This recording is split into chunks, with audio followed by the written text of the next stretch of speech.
He wasn't just tall, he was towering, a man whose presence alone made batsmen tremble.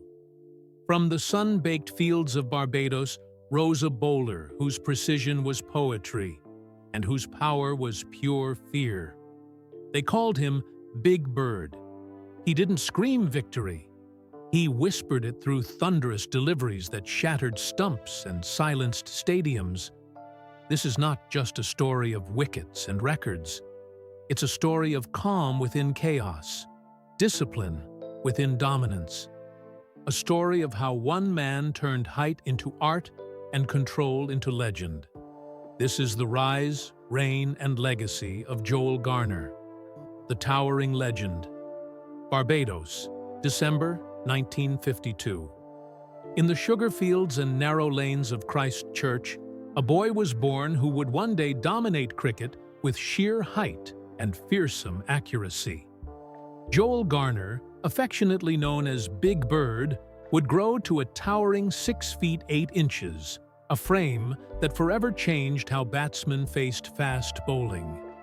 From childhood games with a worn cricket ball to school matches in Barbados, Garner's talent was nurtured by local mentors who saw his potential early. One of them, the legendary Seymour Nurse, told him, "With that height, you should be bowling fast." At school, he played as an all-rounder, but coaches quickly recognized his gift for pace bowling. Under the guidance of greats like Charlie Griffith and Garfield Sobers, he learned to use his height to generate deadly bounce and unplayable Yorkers. In 1977, at 26, Joel Garner made his Test debut for the West Indies against Pakistan. His journey had begun, one that would turn discipline and precision into weapons feared worldwide. When Joel Garner joined the West Indies team, it was the golden age of pace. He stood shoulder to shoulder with Michael Holding, Andy Roberts, and Colin Croft, a quartet that terrorized batsmen across continents. Later, Malcolm Marshall and Courtney Walsh would carry that flame forward. But among these giants, Garner was different. His strength lay in his control. He didn't rely solely on raw speed. He relied on bounce, accuracy, and that devastating Yorker that seemed to hunt stumps by instinct. In his debut Test series, he captured 25 wickets in 5 matches, proof that he belonged among the greats. In England, he joined Somerset alongside Viv Richards and Ian Botham, helping the county rise to glory. Within a few years, Joel Garner's name was spoken with awe. He wasn't just fast, he was precise, methodical, and terrifyingly effective. For batsmen, facing him wasn't a challenge. It was survival. The night was electric. Lord's, 1979. The World Cup final. England versus the mighty West Indies. Joel Garner stepped up, tall and calm, his eyes locked on destiny. What followed was history. In a breathtaking spell, he ripped through England's batting lineup. 5 wickets for 38 runs, sealing West Indies' dominance and etching his name in cricket's golden archives. Those figures remain the best ever in a men's World Cup final. Wicket after wicket fell, 5 dismissals in just 11 balls. The crowd gasped as Garner's Yorkers crashed into the base of the stumps like cannon fire. By the end of his career, Garner had 259 Test wickets at an average of just over 20, and 146 ODI wickets with unmatched economy. His calm precision in pressure moments made him invaluable. He wasn't just part of a winning team, he was its silent executioner. Standing 6 feet 8 inches tall, Garner delivered from a height few bowlers could match. His release point, nearly 8 feet above the ground, created awkward bounce and terrorized even the bravest batsmen. But Joel Garner's genius wasn't his height alone. It was how he used it. He was a master of line and length. Every ball seemed to have purpose. His Yorker, drilled at the toes, became his calling card. Few survived it. Even when he bowled short, the ball rose sharply, surprising batsmen who thought they were safe.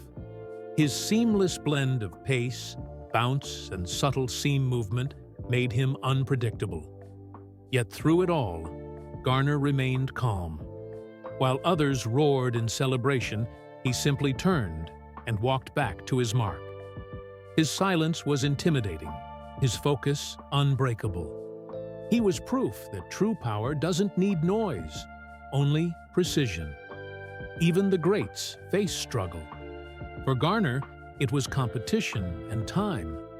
In a team overflowing with fast bowling legends, he often shared wickets and limelight. Despite never taking a 10-wicket haul in a test, his consistency spoke volumes. The physical strain of fast bowling took its toll. His height, once his weapon, demanded strength and endurance few could sustain. But Garner adapted, leaning on skill and accuracy more than raw speed. When he retired in 1987, it was more than the end of a career. It was the closing of a golden chapter in West Indian cricket.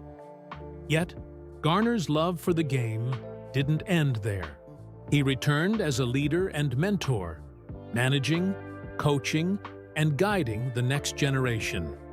As president of the Barbados Cricket Association, he became a symbol of giving back, of passing wisdom from one era to the next. His legacy wasn't just built on wickets, but on the lives he shaped after cricket. Joel Garner's name is forever etched in the history of cricket. His achievements are monumental, but his spirit, disciplined, humble, and fierce, is what endures. In 2010, he was inducted into the ICC Hall of Fame, honoring not just his numbers, but his mastery. His unforgettable 5 for 38 at Lord's still inspires awe, reminding fans and bowlers alike what perfection looks like under pressure. To this day, young fast bowlers study his smooth action and flawless Yorker. They learn that intimidation isn't born from noise. It's born from precision and control. For Barbados, for the West Indies, and for cricket fans around the globe, Joel Garner remains more than a legend. He's a symbol of what happens when discipline meets destiny. And as the lights dim on another generation, one image remains: the tall silhouette of Big Bird soaring down the pitch, the ball screaming toward the stumps. Because true greatness never fades. It echoes. Every giant leaves a shadow. But Joel Garner's was different. It wasn't cast by his height, but by his heart. From a boy in Christchurch to a name whispered in cricketing legend, his journey was never just about speed. It was about mastery. He didn't just play the game, he refined it. If his story inspired you, share it. Because heroes like him remind us that silence can be louder than thunder, and precision more powerful than rage. Joel Garner, the towering legend. A man who didn't chase greatness, he bowled straight through it.